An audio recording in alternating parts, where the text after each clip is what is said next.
जय जगदंब नमो आदेश. मी तरुताई पुणेकर आपल्या सर्वांचं सहर्ष स्वागत करते. सहर्ष स्वागत व सर्वांचे हार्दिक अभिनंदन सुद्धा. आज आपण आरती त्याचबरोबर संचार मोकळा कसा करावा, आनंदाची आरतीमध्ये संचार मोकळा कशा पद्धतीने होतो, रास कशा पद्धतीने उचलल्या जाते, हा काही भाग दाखवत आहोत. पण त्याआधी म्हटलं काही माहिती सुद्धा द्यावी. बरेच भक्त आपल्या गादीवर येतात, गादीवरती येऊन आपल्याकडून साधना घेतात, त्याचबरोबर गुरुदीक्षा करतात, ज्ञानमार्ग करत असतात. पण आजची गोष्ट थोडीशी वेगळीच आहे. ती म्हणजे कशी, तर बरेच वर्षापासून आपल्याकडे या ताई येत आहेत. या ताईंनी आपल्याकडून संचार मोकळा करून घेतलेला आहे आणि त्यांच्या साधनाही पूर्ण करून घेतलेल्या आहेत. या ताई आपल्याला बऱ्याच दिवसापासून बोलायच्या की ताई आमचा संचार मोकळा करा किंवा आम्हाला संचार आहे का पहा आणि तो पाहून मोकळा करून द्या. बरेच वर्षापासून थोडंसं मी दुर्लक्ष केलेलं काम आज मी लक्ष देऊन पूर्ण करत आहे आणि लक्ष देऊन पूर्ण करता करता हा संचार योग्यरित्या आला. योग्यरित्या येऊन एका डावामध्ये त्या संचाराने पूर्णपणे रास सुद्धा ओळखली. हाही मला आनंदच आहे. आता रास ओळखणे म्हणजे कशा, तर बऱ्याच भागामध्ये रास ओळखण्यासाठी अनेक वेगवेगळा मार्ग असतो. काही भागामध्ये 5 किंवा 7 धान्याची रास लावण्यात येते, त्याचबरोबर तांदळाची रास लावण्यात येते. त्यामध्ये लिंबू ठेवला जातो, माळ ठेवल्या जाते, कवड्याची माळ ठेवल्या जाते किंवा जगदंबेची चिठ्ठी नावाची चिठ्ठी ठेवल्या जाते.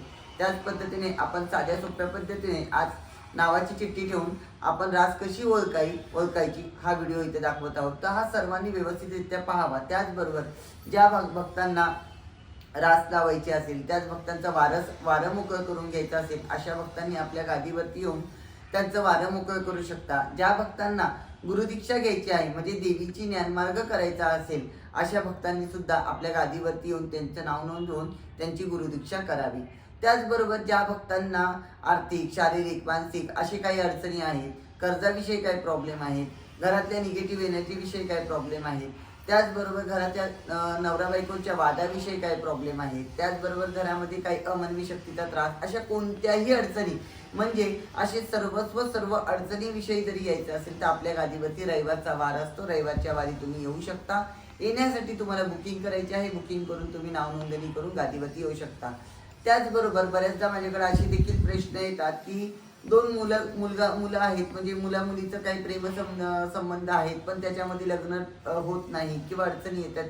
अशा संदर्भात सुद्धा त्यांचे काही प्रश्न असतील तर गादीवरती येऊन त्यांचे प्रश्न आपण सॉल्व्ह करून त्यांच्या पुढच्या वाटचालीसाठी व नवीन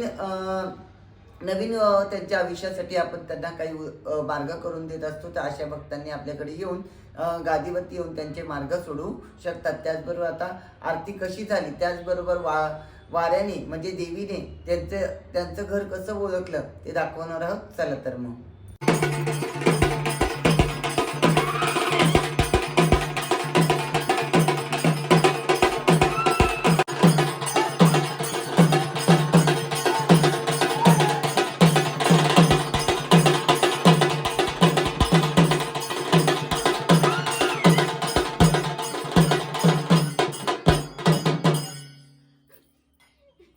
देवा असं ते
थांबवा तिथं.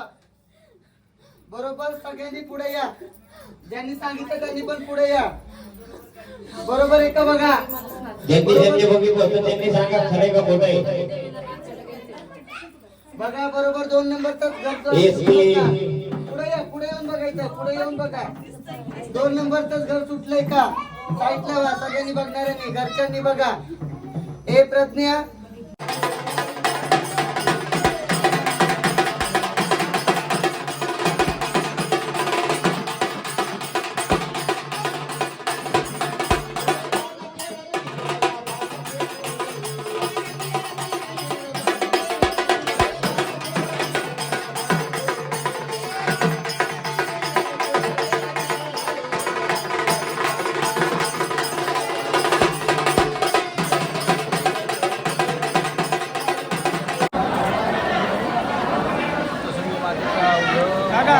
काका आता मला राहून द्या, आम्ही एकत्र आहोत.